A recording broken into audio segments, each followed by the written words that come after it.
Chapter 10, Dream of the Red Chamber 9.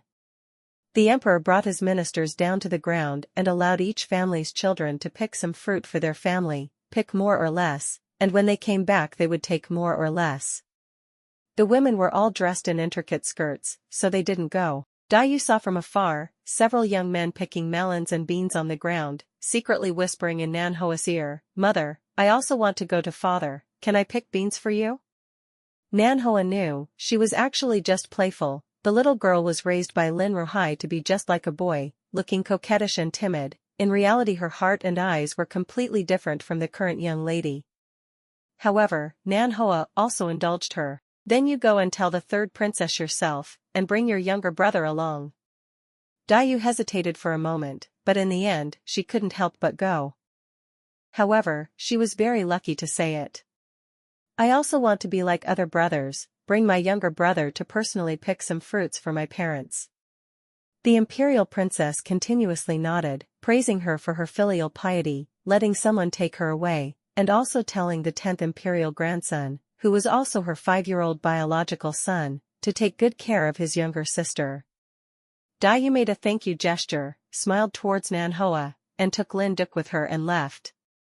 In the room, the other madams couldn't help but praise these two children for being smart and well-educated. Also, the Lin family's oldest child was Dayu, only 4 years old. Originally she had no sense of existence. As a result, such a 4-year-old little girl was actually brought up by Lin Ruhai's previous concern for the people's livelihood, and also the filial piety of wanting to personally pick fruit for her parents, immediately appeared before their eyes. Nanhoa also did not care what other people thought towards children. She only thought that within the range she and Lin Ruhai could control, she would give them the most freedom, let them do whatever they wanted, especially Dayu who was a girl. Moreover, she didn't know why, but she could clearly feel that the third imperial princess seemed to have a good impression of her. Therefore, she couldn't restrain the two children. On the outside, the 5-year-old prince number 10 resembled his father very much, like a little old man. Receiving his mother's entrustment, he put down what he was doing very responsibly and ran to Dayu's side to take care of them. Dayu deliberately did not need it. I have picked it all when I was young."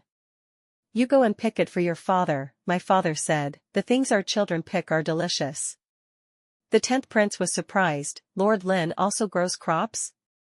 Dayu was very proud, especially when she saw those people who were much older than her were at a loss. Of course, father can do anything. The 10th prince nodded and thought to himself, no wonder his father said that Lord Lin was a good official. In his eyes, people like his father were all good people. Lin Duc standing beside was not happy, pointing at the fruit on the vine. "Sister. Melon, melon." Dayu also did not react to the 10th prince. Let someone carry her away. Wherever her younger brother pointed, she would pick it, occasionally encountering a fruit that was not yet big, and seriously educated her younger brother. "This one is still small, come slowly then pick it, we cannot drain the pond to catch fish." The 10th prince looked and also joined in. 2 young children, plus a baby who couldn't speak clearly, were very happy and had a great harvest. In the end, even the emperor's eyes were attracted over. Knowing whose child it was and the story ahead, he kept nodding his head. Anyone could see that he was very satisfied with Lin Ruhai.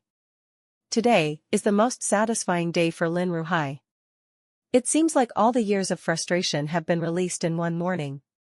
Even though you have many children and grandchildren, and have laughed at my Lin family for more than 10 years, today, not only do I have a harmonious family, with both boys and girls, even my 4-year-old daughter is more outstanding than your sons.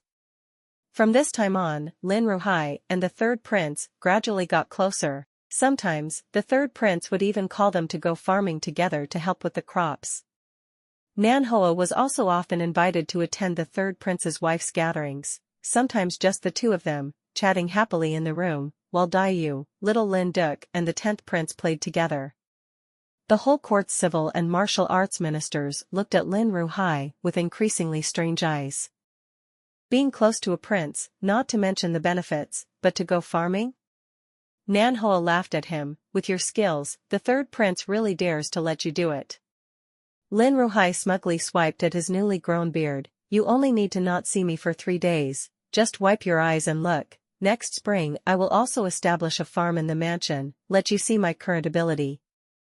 Nanhua patted him, okay, don't mess around, otherwise I'm really afraid that my good son and daughter will be raised into two little brats by you. Worried again, now that the two families are so close. Is that okay? Lin Ruhai silently pointed to the sky, everything is God's will. Nanhua was shocked, then felt that it was finally here, the emperor had indeed chosen the third prince long ago. Less than 3 months after the couple's conversation, the eldest prince raised an army and was suppressed by the emperor, who had prepared in advance. The eldest prince committed suicide out of fear of being punished. Although the emperor had planned everything well, he was ultimately heartbroken and fell ill. The second prince thought he was sure of victory, ignored the empress and the third prince, and acted more arrogantly than before.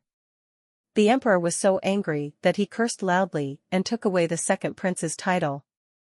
In one night, he knocked the whole thing down. Noble consort Jin ran to the emperor's bedchamber to cry and complain, but the emperor was so angry that he fainted. At this time, the empress who had been unknown for many years stood up, using her strong methods and acting without hesitation. The chaotic situation in the harem immediately stabilized. And in the imperial court, the third prince also had the same stability in people's hearts, unlike the second prince who fought for power and profit. Instead he gained the approval of important ministers. The emperor woke up and learned everything. That day, he issued an edict to pass the throne to the third prince. All of this was heard by Nanhua. As for what the truth was inside the palace, no one could know. The royal family's fierce fighting actually didn't have much of a relationship with the Lin family, the only lucky one right now was probably the Ronghua mansion. If it weren't for imperial noble consort Jin going back on her word that day, Yuan Chun would have entered the second prince's mansion, and the Jia family would be in a state of limbo now. The emperor ascended the throne, appointed empress, all kinds of officials, issued orders to pay homage.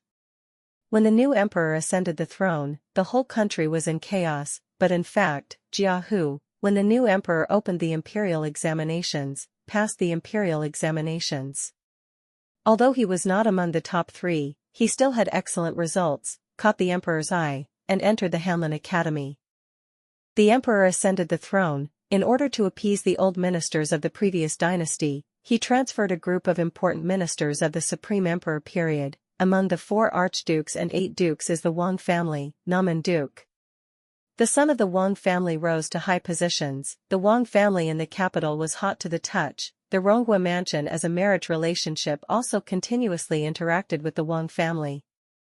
The two families almost became one family. It was said that the younger generation wanted to be even closer. But these are all outsiders' eyes. In fact, there were indeed people coming and going, but the people coming and going were not the Jiaxi couple, but Jia Jing and Wang Shi. From beginning to end, Lu Shi was indifferent, and did not put Wang Shi's pride in her eyes. And Wang Shi thought that Lu Shi was submissive, and that the depression she had been suppressing for many years could be released soon, so she was a bit arrogant. The Wang family had a young lady of the same age, Wang Shifeng, who was the daughter of Wang Shi's cousin Wang Zixing. Not only did Wang Shi frequently go to the Wang family, she also often brought Wang Shifeng back to the Jia family to stay for a short time. The young lady's talkativeness made the old lady extremely fond of her. Therefore, Wang Shi was pleased, and bypassed Jia Shi and his wife, and together with the old lady, she decided on Wang Shifeng and Jia Lian's marriage.